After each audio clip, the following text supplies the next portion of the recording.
మిగిలిన రోజులలో అయితే తప్పకుండా కొబ్బరికాయ కొట్టడం మంచిది. విఘ్నేశ్వర చతుర్థి నాడైతే కొబ్బరికాయ కొట్టడంతో పాటు దోసపండు నైవేద్యం పెట్టాలి. దోసపండు నైవేద్యం పెట్టకుండా విఘ్నేశ్వర చవితి వ్రతకల్పం చేయకూడదు.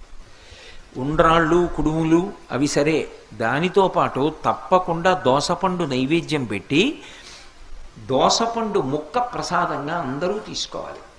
అది విఘ్నేశ్వర వ్రతకల్పం. మిగిలిన రోజులలో అయితే తప్పకుండా కొబ్బరికాయ కొట్టడం మంచిది.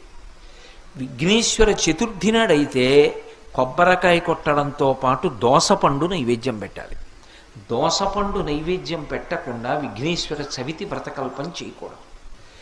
ఉండ్రాళ్ళు కుడుములు అవి సరే, దానితో పాటు తప్పకుండా దోసపండు నైవేద్యం పెట్టి దోసపండు ముక్క ప్రసాదంగా అందరూ తీసుకోవాలి. అది విఘ్నేశ్వర వ్రతకల్పం.